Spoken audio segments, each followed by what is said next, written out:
Part 2, Boba Fett in the Clone Wars. Sometime after the attack of the clones, Boba started working with the team of bounty hunters, including Aurra Sing, Bossk, and Castus. Previously, Boba had asked his father when working with Nilda, Rin, and Tiver why they were working with them and not bounty hunters like Aurra Sing or Cad Bane. His father had told him it was to prepare him for the unexpected, and he learned during that mission very well why that lesson was so important. Now, Boba was learning and working with Aurra Sing. With her and his new bounty hunter friends, Boba planned on acting upon his revenge for the Jedi who killed his father, Mace Windu.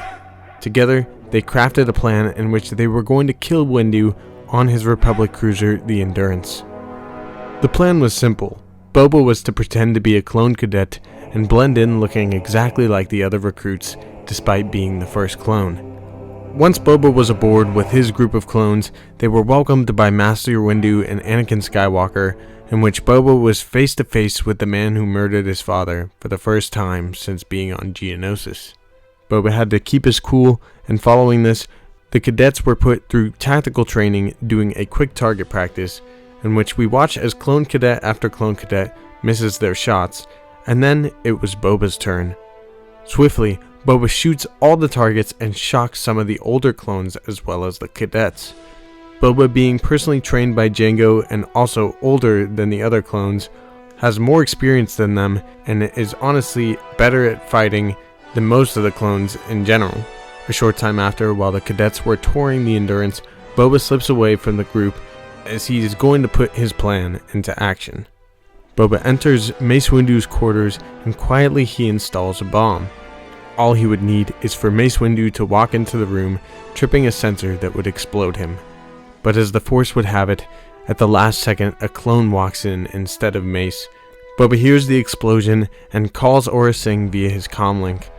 Sing instructs him to overload the reactor core of the Endurance, ensuring that everyone aboard the ship would be killed.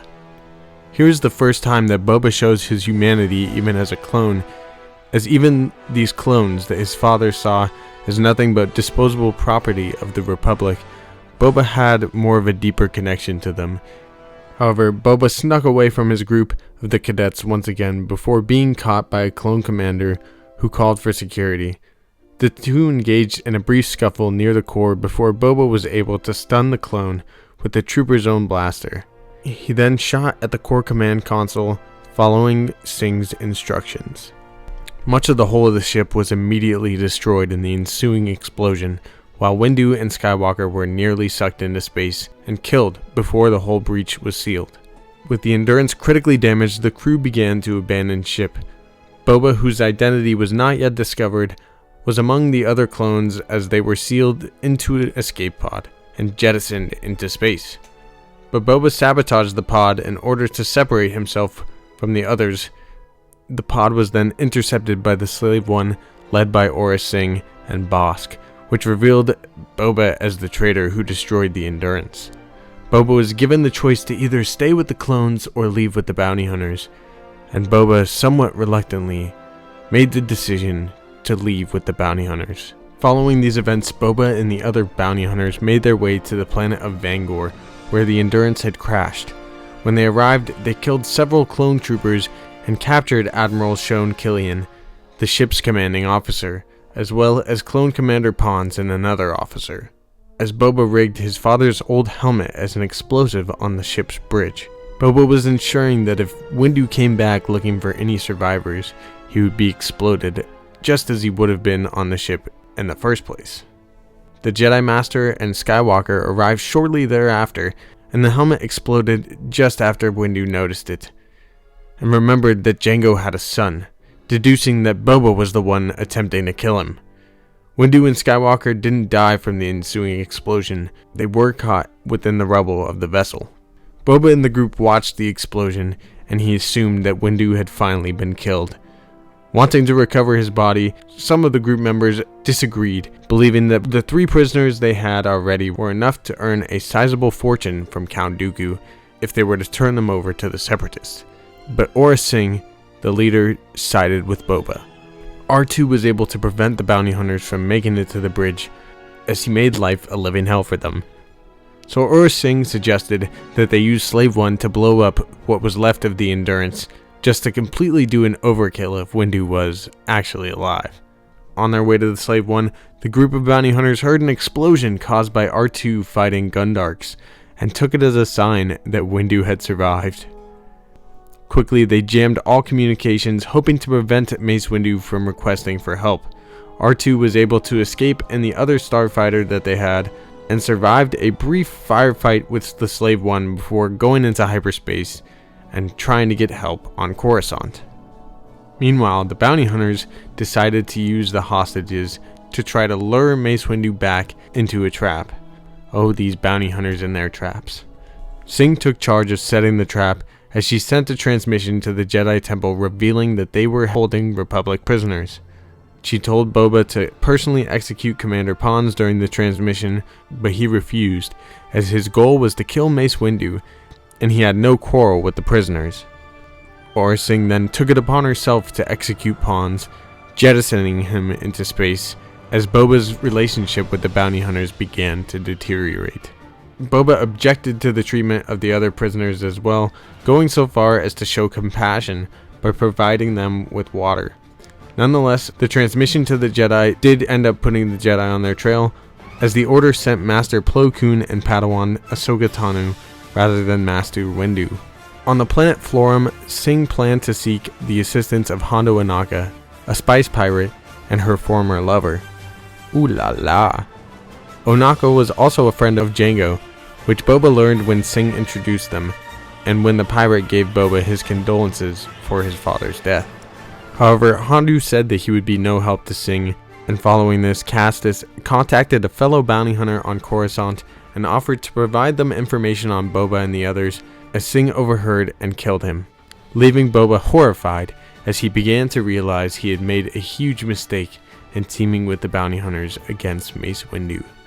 This may have been even another reason why his father wasn't working with the likes of Aurra Sing or Cad Bane at the time, as his father would have known they weren't to be trusted, and Aurra Sing is not as honorable as a person as Jango Fett. Castus's transmission to Coruscant allowed the Jedi to discover Boba and the others on Florum, as Ahsoka Tano had overheard the transmission. The two Jedi arrived on Florum shortly after, and Aurra Sing attempted to ransom the prisoners. Both sides ended up attacking one another, with Boba holding a blaster to Plo Koon's head and Tano holding a lightsaber to Sing's throat. The bounty hunters created a diversion and attempted to escape, but Boba was captured as Sing fled on a speeder. Koon interrogated Boba, who refused to disclose the location of the hostages despite his reservation about their treatment. Hondo, however, was able to convince Boba to tell the Jedi by saying that Jango would have wanted him to do the honorable thing. The hostages were rescued as Sing managed to make it back to the Slave One and begin to flee, but Ahsoka Tano clung to the side of the ship and damaged it enough to cause it to crash. The ship went down in a fiery explosion as the Jedi assumed Sing had died, but she survived. Boba and Bossk were taken into custody and sent to Coruscant, where they would be imprisoned. Windu met Boba upon his arrival, and Boba apologized for his actions, saying, "I see now I've done terrible things. But you started when you murdered my father. I'll never forgive you." Well, you're going to have to. Take him away. For his actions during the assassination attempts of Mace Windu, Boba was imprisoned on Coruscant. And during his imprisonment time, a Republic plan was put into motion to prevent a potential kidnapping plot against Supreme Chancellor Sheev Palpatine.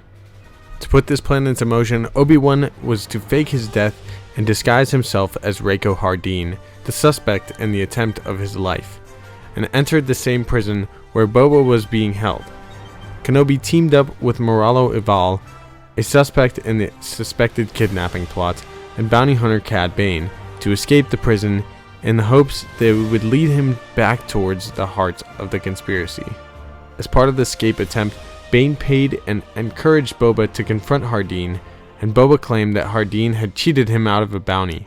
Boba and Kenobi briefly fought one another before Bossk intervened and started a riot to defend Boba. Bane's plan was successful, and Kenobi eventually went on to help stop the plot against Chancellor Palpatine. Once Bane was recaptured, Boba called him out for having been recaptured so quickly after Boba's distraction. Bane then asked him to tell him the story, to which Boba replied that he hoped it would end with Bane repaying him the money that he promised for creating the earlier distraction. After asking further about their cut of the deal, Bane revealed that Hardeen had not actually killed Kenobi before going into the story of what transpired from Bane's perspective. After hearing Bane's full reaccounting, Boba interjected his distaste for the Jedi before informing Bane of his plan that he and Bosk had created, in which it would involve Bane and the use of his blasters. Not too long after, Boba left prison and formed the bounty hunter syndicate Krait's Claw, using Tatooine as his base of operations. As part of the syndicate, Boba hired Bosk Dengar, C-21 Heisinger, and Latz Razi. One of the missions they chose to undertake was on Korzite, where they were to protect cargo on an underground tram from being attacked and stolen by a band of raiders. After Asajj Ventress, a former apprentice of Count Dooku who was betrayed by the Sith Lord and became a bounty hunter, killed one of their teammates, Oked, Ventress was hired in his place.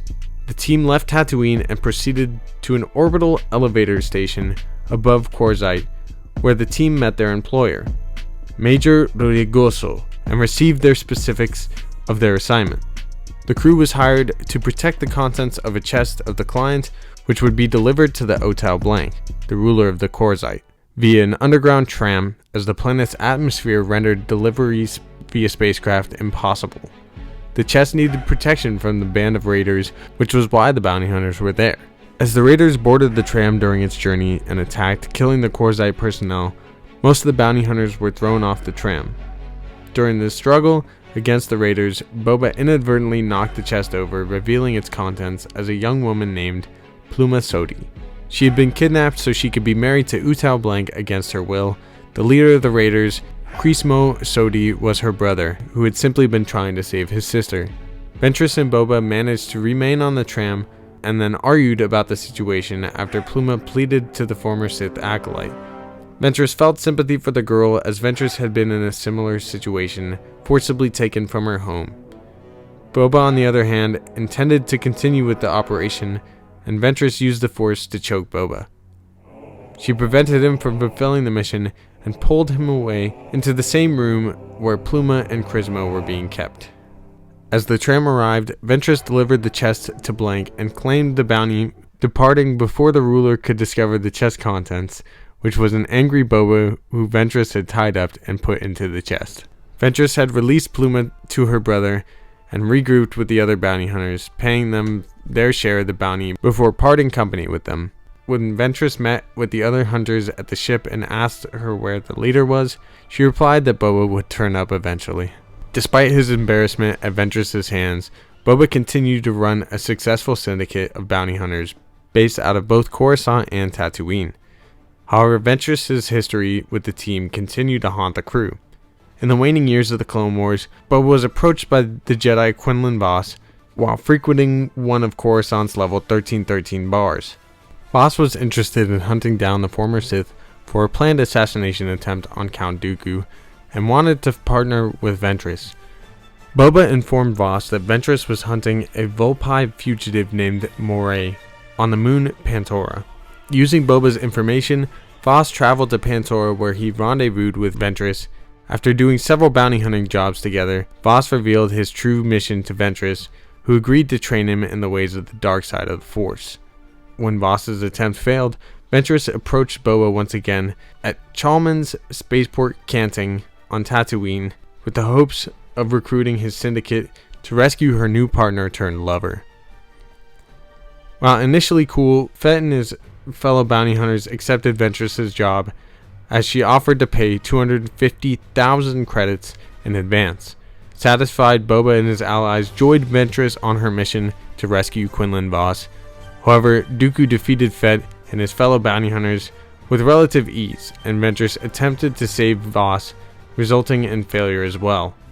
Defeated but alive, Boba and his crew retreated from Sereno. At some point during his childhood years, like how he had with Sing, Fett learned about the bounty hunting trade from Cad Bane and Hondo Ohnaka. In fact, an unfinished Clone Wars arc was revealed to show a story in which Cad Bane was a mentor to Boba, and by the end of the story, Boba would have inherited his father's armor and repaired it as he would have painted it green. At the end of the arc, he would have had a duel in which he and Cad Bane would shoot each other in the head, leaving Boba's newly repaired helmet with a dent in the same place his father got one in Attack of the Clones. And it left Cad Bane with what is now a confirmed hole in his head, repaired by a metal plate that we see in the Bad Batch. In the ensuing years, Boba gained a reputation as one of the deadliest bounty hunters in the galaxy, and as the Empire rose to power, Boba became known as the greatest bounty hunter in the galaxy. Thank you guys for listening if you made it to the end. Big thank you to you. Subscribe if you're new. Hit that like button for me if you enjoyed the video. I hope you guys did. Stay tuned for part 3 where we're going to head into the original trilogy time period as we get closer and closer to the Book of Boba. Much love to you guys and have a great day. Peace.